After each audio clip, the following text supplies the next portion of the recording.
What I'm going to do in this video is just basically, I'm going to do a tier list for 12 of the videos that I did before, where I used the Survivor's main 3 perk set, and for the 4th perk, I picked David King's We're Gonna Live Forever. So in the case, and I just tried to survive and get escape with 4 tokens, right? So this is my tier list based on how difficult or hard I think those challenges are.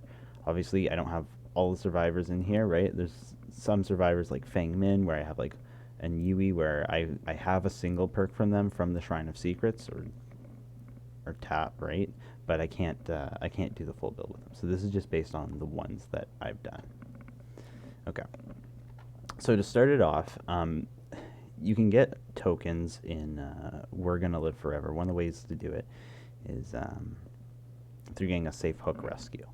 And because of that, I would say the best person to try and get 4 of those tokens with is actually going to be Bill because of the perk. And, you know, I don't really care to, like, Unbreakable's a decent perk.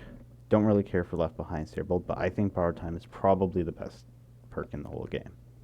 Now, there's a lot of survivors I haven't played, so, again, limited information, but based on what I got, I'd say he was definitely the easiest one to do it with.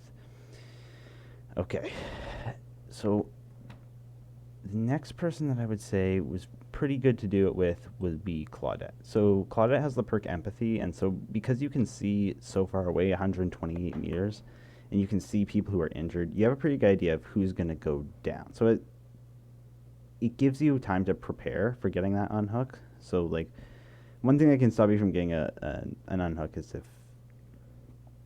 well, yeah, if a killer's camping it, it can become a bit of a problem, right? But it's also other survivors getting the unhook before you. So because of that, she was a great way to get, she was just great for going in and getting the unhooks. Next, I want to say Jake Park. I don't know if I put him as high as Claudette. I feel like good tier.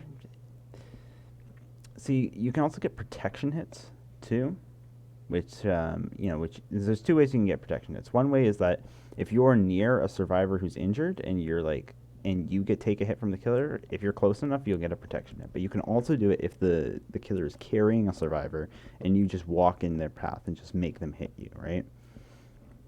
Because of Jake Park's perk Saboteur, right? You can put yourself in those situations where you're trying to get that sabotage and you're going to be close and you're going to have to get protection hits anyway. So that provides a means for helping get the challenge. Now, if you have a killer who's campy, you can still get the unhook, but what that often means is that you have to let them hit you first, right? Then you have to get the unhook in the time that their attack is on cooldown.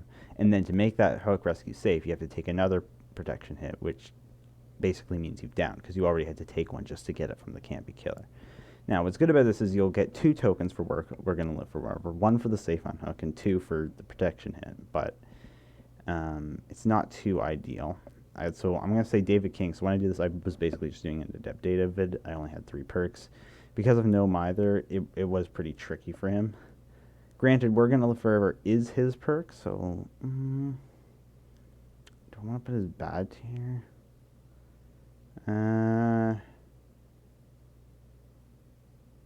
Yeah, I'm gonna put his bad tier. No Mither just makes it hard. Like Dead Hard's a great perk, but No Mither's just it's just an extra challenge on top of it, right?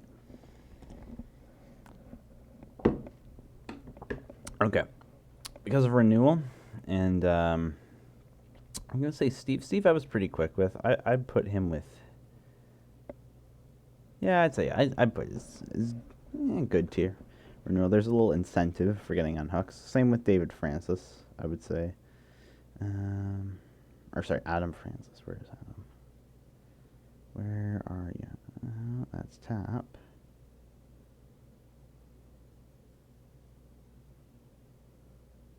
That guy. Do they not have Adam on this tier list? Oh, there he is. So they put him way in the back here. Actually, no, I'm gonna put, I mean, this is average. Yeah.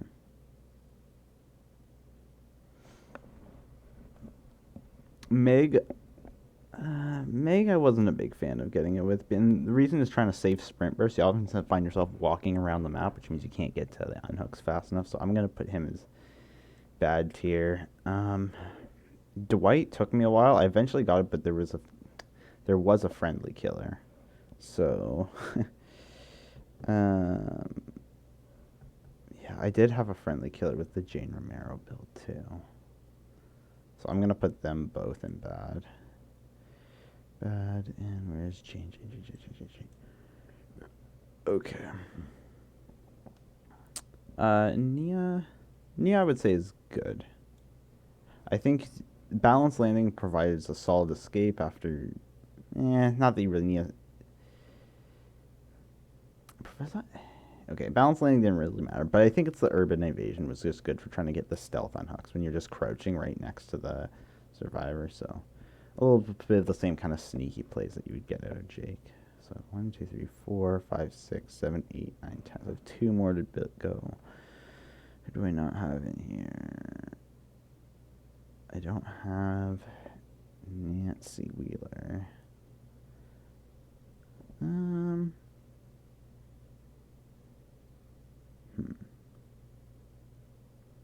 Nancy Wheeler, I would.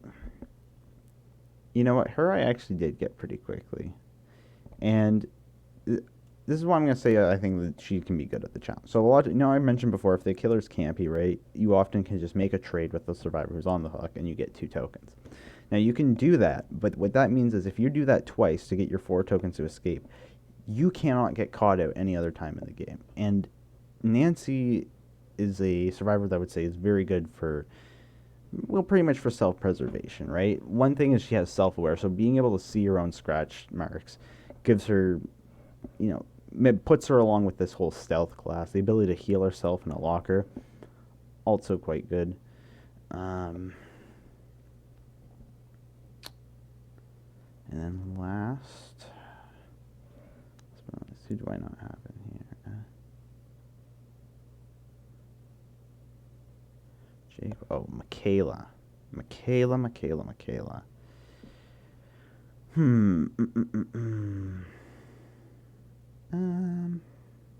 don't know what to say about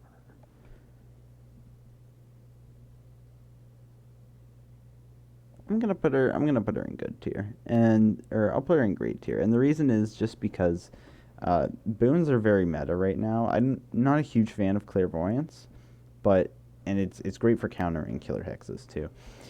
But Shadow Step I think is going to help a lot with getting a safe unhook. Even the sort of the boon circle of healing, just survivors knowing where to go after they've been unhooked. Like if you're not on Discord, and for most of these games I wasn't, right? I wasn't on be able to just Discord someone and give instructions or whatever. They don't, like, your communication is limited. All you have is the follow me and the point, right? Boons provide an aura that they can all see, so that's helpful for getting safe unhooks.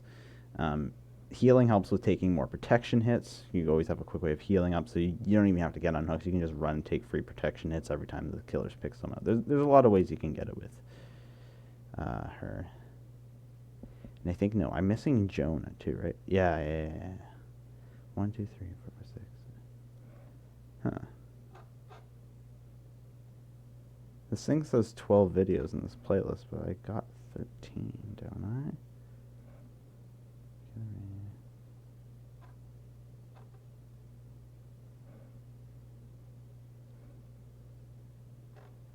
One, 2, 3, 4, 5, 6, 7, 8, 9, 10, 11. Who's not on here? This other.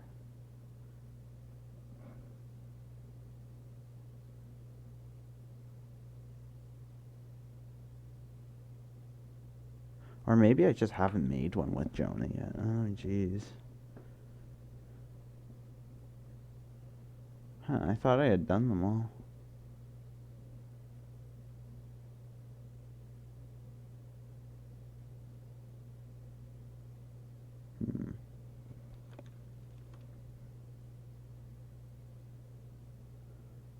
Or maybe I probably tried for him and just didn't finish trying with it.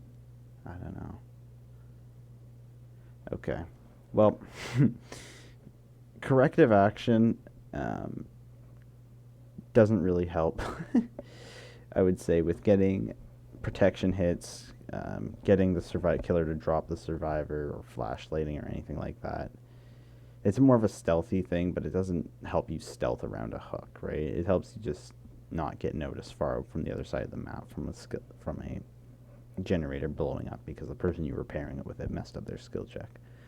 Unbreakable is not really. It's really not gonna. I mean, unless your strategy is, you can do the strategy of, okay, I'm gonna take 2 protection hits, right, and hopefully they drop the survivor, and then that survivor can use unbreakable to get up, right, or forcing him to just drop it, right. Often 2 protection hits won't even be enough to stop it. It doesn't feel like it's enough in of itself. So, and even if you like unhook someone and then the killer knocked them down and then they pick themselves right back up because they had the unbreakable balloon, the game would not count that as a safe unhook or a safe hook rescue because they were downed. So unbreakable doesn't really help with that, and boon exponential I guess is okay. You could take 1 quick protection hit, but no means of healing. So I guess I'm gonna put him in bad tier because I haven't even gotten him yet. All right, and I'll end that video there. That's basically my tier list for my playlist here so far. I guess should probably record a Jonah video today. I guess maybe I can do that, and then I can reconsider this. As I unlock more survivors in the future, I can always re-upload or whatever. But this should be a good 10-minute videos, from 9 minutes to 20 minutes, and so it'll be shorter than my last one, which is good because I was rambling too much before on that one. All right.